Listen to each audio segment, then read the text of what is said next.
to our Turkish Coffee podcast. Hello Nazlan. Hello Aygen. I think it's our fourth long-distance podcast today. I miss our face-to-face coffees. Yes, lockdowns around the world and here in Izmir have disturbed all our mobility and our social life, enhancing our loneliness. And this is what we will discuss today. Loneliness, aloneness, being in a crowd, or loneliness within a crowd.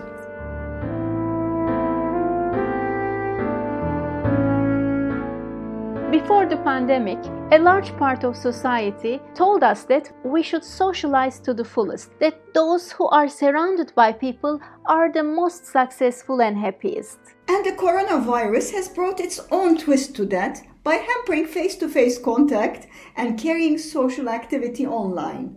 That was already in the cards before the COVID. For years now, our digital network mattered just as much, if not more, than our actual contacts. Sure, within 10 years, between 2011 and 2021, our time on a mobile device has increased from just over 30 minutes to nearly 3 hours a day. Yes, we are permanently connected through our phone screens and online social networks. When we are not tweeting, we are posting on Instagram or Facebook. When we are doing neither, we are texting. Even sexting. But it's not quite the same thing, right? No, it's not. It's only a band-aid to loneliness, even for young people who are, unlike us, digital natives.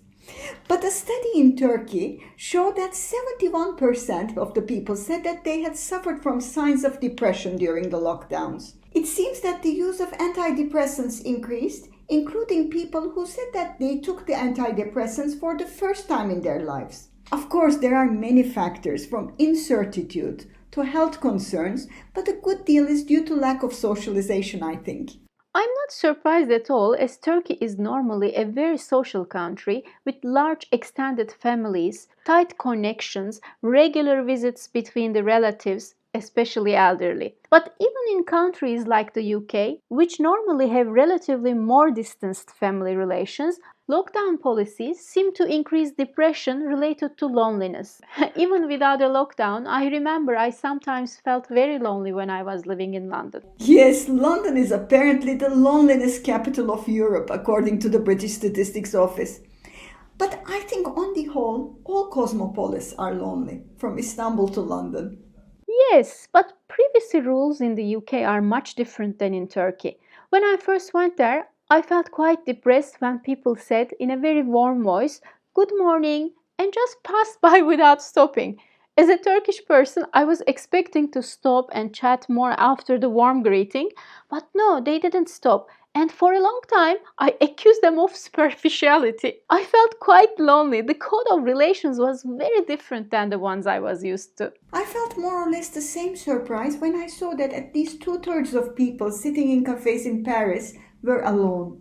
In my first months, I was also alone most of the time, as I had not made many friends yet, and my husband was working around the clock. Nevertheless, I felt very happy. I was 20-something, in love, in Paris, but at the same time, I enjoyed my solitude. Getting lost, discovering a bookshop, an off-the-way museum, or chatting with a random stranger who turned out to be a great mathematician were very happy moments of my life. Lucky you. Yes, I was also Britishized eventually. First of all, saying hello politely to others is nice, even without having deeper conversations. I also developed a taste for going to the cinemas, plays, and restaurants by myself there. For those of us not used to going out alone, it is like the forbidden fruit. Once you taste it, you cannot go back. Yes, but didn't you feel strange when you came back to Turkey? I sure did. Not when I was in Ankara, which is after all more cosmopolitan. But once in Izmir, where people socialize in groups, I imagine that even waiters stare at you when you're alone. You know, my cousin, who was living in New York then, had warned me about this beforehand. He said you would be made feel like you need to be either in a couple or in a group or at least with another female friend in Turkey. I laughed it off in the beginning, but once in Ankara, unlike you, I felt it. On one occasion, having faced the crowds and no single person in front of the cinema, I gave up entering the movie and headed back home. That is horrible. It's not the pain of loneliness, but the way others intentionally or unintentionally make you feel. Don't you think loneliness is almost like a taboo? We usually discuss everything but loneliness. Or make a joke of it because we are afraid of it. Yes, I recently read a joke just like that. Being kissed while you are asleep is purest form of love, but not when you live alone. No, it truly sounds like a horror movie. But being alone is delightful at the same time. Gwendolyn Brooks would agree with you there. This great African American poet wrote that loneliness means you want somebody, whereas aloneness, which is by choice, is delicious. She described aloneness as a red small apple that is cold and sweet and round and just for you. Yes, I also find aloneness delicious. Maybe because I was raised in a very large family with lots of close relatives, cousins, aunts, and uncles around. When I moved to Ankara by myself to study at the university, I remember standing in the main square of Ankara with winds in my hair and feeling ecstatic about the fact that nobody in the world at that moment knew where I was. Nor did you have to account for your time. Yes, after 3 decades of living alone, I feel I'm living the free life I unconsciously longed for as a child. Not meeting with people out of obligation, but meeting with them when I really want and out of love. Now that I no longer live alone and the lockdowns increase the time I spend with my husband, I miss my old selfish habits. Of course, it's great to live with someone you love, but there are so many things that I miss. What, for example? Having a totally empty fridge for one. Also having a double bed where one side is permanently occupied by books. And of course, having a long, bubbly bath alone, just with a book. These are rather simple longings, though they are nothing compared to some great descriptions in literature. Yes, there are certainly many good descriptions of solitude in Turkish literature. Cemal Süreyya, one of my favorite poets, sums it all. Whatever city I am, that's the capital of loneliness. I'll go for Orhan Veli, the 20th century poet who sat all alone listening to the sounds of Istanbul in possibly one of the most beautiful poems in the Turkish language. Oh, yes, he is listening to Istanbul with closed eyes. Eyes are like the gates of souls in poetry. As a matter of fact, my most favorite lines in Turkish poetry involves both loneliness and eyes. And I'm so afraid not to do Ahmet Arif just by translating his tender lines into English. But it goes like this. Your absence is another word for hell. I am cold, don't close your eyes. Yes, loneliness is often defined as the absence of one particular person. The French philosopher Lamartine said just one special person is missing and the whole world seems empty. But Ahmet Arif's lines are certainly more touching. I am amazed how little he is known internationally. Perhaps we have to do one special podcast on Turkish poets who need to be known a bit more. And authors, but don't give any spoilers beyond that. Yeah, I'll just say that we have good news and leave it at that. But going back to the literature, it often glorifies social life, romance and friendship.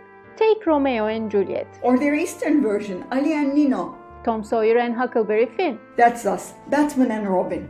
Of course, we see a lot of alone figures in literature too, or those who feel lonely in the crowds. But the social life, the crowds, the large families, the Mediterranean noisiness, the Balkanic neighborhoods, even the Russian feasts are very present in the backdrop. It's not just literature. Also in real life, there are people, family, friends who want to come and disturb your solitude when you least want it. Do you think that might be why French existentialist philosopher Sartre said hell is other people? I certainly view surprise visitors in that light. Does it happen more when you are single in Turkey? Of course, but I'll not go and get married just to avoid surprise visitors. No, don't. Besides surprise visits, people can impose hell in so many ways, though. A violation of privacy, something common in southern societies, especially ours, robbing you of your time. or imposing duties on you. But living alone, don't you miss the drama of a good old fight? Oh, yes, that's the only benefit of having long staying guests. I think crowds are generally difficult and maddening, be it the family, the church, the alumni group. The moment it goes one step further in its groupthink, it becomes suffocating. However, many people prefer to be in a group. This is what they are taught. But even for the most extroverted, you still need a room of your own where, in solitude, away from pressure of others, you can develop yourself and your creativity. Yes, solitude, at least for some time, is a must for all. Well, how much solitude you can take before feeling lonely depends a bit on your culture too. Some cultures pride themselves on individualism and loose networks, whereas some others value collectivism and they find loneliness crippling. Different cultures, and as in our cases, the same people at different stages of their lives certainly have a different relationship to loneliness. You can be lonely in so many different ways. I think one of the worst is the intellectual solitude in polarized societies. We have discussed that with Ethos, the recent Turkish series on Netflix. Divisions, ideological, political, or social, to the extent it makes conversation and socialization difficult, creates unhappiness among all because everyone feels alienated and lonely. Right. And the current black and white polls make moderation impossible within groups. You have to be in one group or the other. And once you are seen as part of one of the camps, you also have little means of questioning the groupthink, which is worse.